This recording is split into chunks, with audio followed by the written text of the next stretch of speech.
ആദ്യ പ്രധാനമന്ത്രി ജവഹർലാൽ നെഹ്റുവിന്റെ യഥാർത്ഥ മുഖം അനാവരണം ചെയ്ത് പ്രധാനമന്ത്രി നരേന്ദ്രമോദി. പാർലമെന്റിൽ അദ്ദേഹം നെഹ്റുവിനെതിരെ രൂക്ഷ വിമർശനമാണ് നടത്തിയത്. നെഹ്റു ഉന്നത ജാതിക്കാരനാണ്. ആ നിലയ്ക്ക് ഇന്ത്യയിലെ മഹാഭൂരിപക്ഷവും, അതായത് 80% വരുന്ന മറ്റ് താഴ്ന്ന വിഭാഗക്കാരുടെ നെഹ്റുവിന്റെ പുച്ഛവും നീരസവും അവഗണനയുമാണ് മോദി ചൂണ്ടിക്കാട്ടിയത്. പ്രധാനമന്ത്രിയുടെ വാക്കുകൾ ഇങ്ങനെയാണ്: ഇക്കാലത്ത് ഞാൻ നെഹ്റുജിയെ ഒരുപാട് ഓർക്കുന്നു എന്നാണ് മോദി പറഞ്ഞത്. ഒരിക്കൽ അദ്ദേഹം മുഖ്യമന്ത്രിമാർക്ക് ഒരു കത്തെഴുതി അതിൽ താൻ സംഭരണത്തിന് എതിരാണെന്നും അർഹതയില്ലാത്തവരെ ജോലികളിൽ പ്രവേശിപ്പിക്കുന്ന സംവിധാനമാണ് അതെന്നുമാണ് നെഹ്റു എഴുതിയത്. SC, ST, OBC എന്നിവർക്ക് ജോലിയിൽ സംഭരണം ലഭിച്ചു കഴിഞ്ഞാൽ സർക്കാർ ജോലി നിലവാരം തകരുമെന്നായിരുന്നു നെഹ്റുജി പറയാറുണ്ടായിരുന്നത്. നെഹ്റുജി പറഞ്ഞത് അന്നു മുതൽ കോൺഗ്രസിന് പതർക്കി ലേഖർ, അതായത് കല്ലിൽ വെച്ചതായിരുന്നു. നിങ്ങളുടെ അത്തരം ഉദാഹരണങ്ങളിലൂടെ മനസ്സിലാക്കാൻ കഴിയുമെന്നാണ് പ്രധാനമന്ത്രി ആഞ്ഞടിച്ചത്. അംബേദ്കറുള്ള കാലഘട്ടത്തിലാണ് ഇതെല്ലാം നടന്നത് എന്നത് ഓർക്കണം. അധസ്ഥിതർക്ക് ജോലി നൽകിയാൽ സർക്കാർ ജോലിയുടെ മൂല്യം പോകുമെന്നും SC, ST വിഭാഗങ്ങളുടെ താൽപര്യങ്ങൾക്ക് കോൺഗ്രസ് പാർട്ടി എക്കാലത്തും എതിരാണെന്നും, എന്നാൽ ഞങ്ങൾ എല്ലായ്പ്പോഴും അവർക്ക് മുൻഗണന നൽകിയിട്ടുണ്ട്. ആദ്യം ദളിതർക്കും ഇപ്പോൾ ആദിവാസികൾക്കും. ആരാണ് ഞങ്ങളുടെ പദ്ധതികളുടെ ഗുണഭോക്താക്കൾ? ഞങ്ങളുടെ എല്ലാ പ്രവർത്തനങ്ങളും SC, ST, OBC വിഭാഗങ്ങൾക്ക് വേണ്ടിയെന്നുമാണ് പ്രധാനമന്ത്രി തുടർന്നത്. ഇന്ത്യയിൽ അധസ്ഥിതർ ഉയർത്തെഴുന്നേറ്റ കാലഘട്ടമാണ്. ദളിതരും അധസ്ഥിതരും ഇത്രമാത്രം പരിഗണന ലഭിച്ച ഒരു കാലം വേറെയില്ല.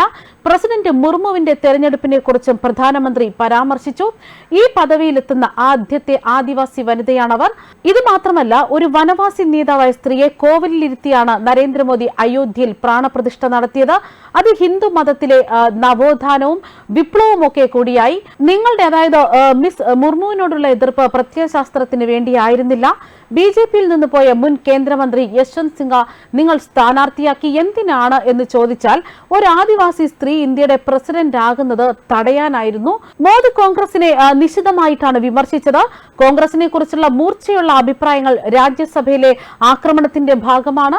വരുന്ന തിരഞ്ഞെടുപ്പിൽ 400 സീറ്റുകൾ നേടി BJP ഇവിടെ തന്നെ തുടരുമെന്നും BJP നേതാക്കൾ പാർലമെന്റിൽ പറഞ്ഞു. എന്നാൽ മോദിക്കെതിരെ പ്രിയങ്ക ഗാന്ധി രംഗത്ത് വന്നു.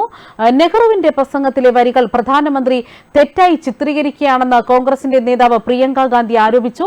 രാജ്യത്തിന്റെ ആദ്യ പ്രധാനമന്ത്രിയുടെ പ്രസംഗത്തിലെ ചില വരികൾ തെറ്റായി ചിത്രീകരിക്കുന്നത് ലജ്ജാകരമാണ്. മാത്രമല്ല, നമ്മുടെ സ്വാതന്ത്ര്യ സമരത്തോടും ചരിത്ര സമരങ്ങളോടും പ്രധാനമന്ത്രി മോദിജിയുടെയും BJPയുടെയും RSSന്റെയും മനസ്സിൽ എത്രമാത്രം കയ്പ് നിറഞ്ഞിരിക്കുന്നുവെന്ന് ഇത് കാണിക്കുന്നു എന്നാണ് പ്രിയങ്ക പറഞ്ഞത്.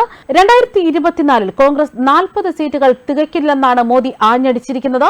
40 സീറ്റുകൾ കടക്കില്ലെന്ന തൃണമൂൽ അധ്യക്ഷ മമതാ ബാനർജിയുടെ സമീപകാല പ്രസ്താവനയും പരാമർശിക്കുകയും ചെയ്തു. ഇപ്പോൾ നിങ്ങൾക്കുള്ള 40 സീറ്റുകൾ നിങ്ങൾക്കൊപ്പം നിലനിർത്തണമെന്ന് ഞാൻ പ്രാർത്ഥിക്കുന്നു. മല്ലികാർജുൻ ഖാർഗെയുടെ 400 പാർ പ്രസ്താവനയെ പരിഹസിച്ചുകൊണ്ട് പ്രധാനമന്ത്രി മോദി പറഞ്ഞു. അദ്ദേഹത്തിന്റെ പ്രസംഗം കേട്ടപ്പോൾ അദ്ദേഹത്തിന് ഇത്രയധികം സംസാരിക്കാനുള്ള സ്വാതന്ത്ര്യം എങ്ങനെ ലഭിച്ചുവെന്ന് ഞാൻ അത്ഭുതപ്പെട്ടു എന്നാണ് മോദി പറഞ്ഞത്. കോൺഗ്രസ് പാർട്ടിയുടെ ഭരണകാലത്ത് ദേശസാൽക്കരണവും സ്വകാര്യവൽക്കരണവും തമ്മിൽ തീരുമാനമായില്ല. കുടുംബങ്ങൾക്ക് ഭാരതരത്ന നൽകുകയും റോഡുകൾക്ക് കുടുംബാംഗങ്ങളുടെ പേരിടുകയും ചെയ്തു. കോൺഗ്രസ് പാർട്ടിയുടെ അധപതനത്തിൽ വേദനയുണ്ടെന്നാണ് പ്രധാനമന്ത്രി മോദി പറഞ്ഞത്. ന്യൂസ് ഡെസ്ക് കർമ്മ ന്യൂസ്.